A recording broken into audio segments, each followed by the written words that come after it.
முஸ்லிம்கள் நல்லதொரு ஆட்சியாளரை பெறுவதற்கு நடந்து முடிந்த பாவங்களுக்காக அவனிடத்தில் அல்லாஹ்விடத்திலே இஸ்திக்ஃபார் தேட வேண்டும், தௌபா செய்ய வேண்டும், பாவ மன்னிப்பு கோர வேண்டும். அப்போது எமது குறுகிய கால இவ்வாழ்க்கையை நிம்மதியானதாக அல்லாஹு தாலா ஆக்கி தருவான். அல் குர்ஆனிலே சூரா ஹூத் 3ஆம் வசனத்திலே அல்லாஹ் கூறும் பொழுது, வானிஸ்தக்ஃபிரு ரப்பக்கும் சும்ம தூபு இலைஹ் யுமத்திஉக்கும் மத்ஆன் ஹஸனா இலா அஜலின் முஸம்மா வயுத்தி குல்ல தி ஃபضலின் ஃபضலா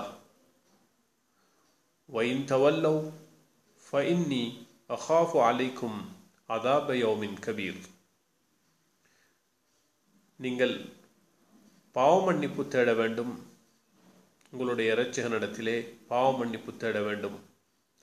பின்பு அவனிடத்திலே நீங்கள் பாவ மீட்சி பெற வேண்டும், தௌபா செய்ய வேண்டும். அப்பொழுது அவன் குறிப்பிட்ட தவணை வரைக்கும் அழகிய இனிமையான வாழ்க்கையை அவன் உங்களுக்கு தருவான். மேலும் ஒவ்வொரு சிறப்புக்குரியவருக்கும் அவருடைய சிறப்பை அவன் கொடுப்பான். அல்லாஹ் அது மாத்திரமல்ல, அவர்கள்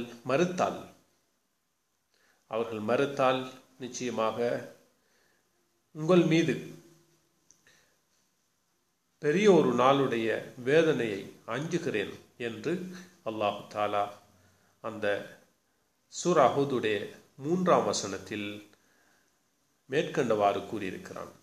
எனவே முஸ்லிம்கள் அவர்கள் இனிமையாக இன்பமாக வாழ வேண்டும், அவர்களுடைய சிறப்பை பெற வேண்டும், இறைவனுடைய கொடையை பெற வேண்டும் என்றால் நடந்து முடிந்த பாவங்களுக்காக இஸ்திக்ஃபார் பாவ மன்னிப்பு தேட வேண்டும், அஸ்தக்ஃபிருல்லாஹ் என்பதை அதிகமாக ஓதிக்கொள்ள வேண்டும். மேலும் உண்மையான முறையிலே அல்லாஹ்விடத்திலே தௌபா செய்து பாவங்களுக்காக மனம் வருந்தி அதை இனி செய்ய மாட்டேன் என்று உறுதி பூண்டு தௌபா செய்து கொள்ள வேண்டும். இது எமக்கு நல்ல ஒரு ஆட்சியை, நல்ல ஆட்சியாளர்களை கொண்டு வருவதற்கு மிக பொருத்தமானதாகும்.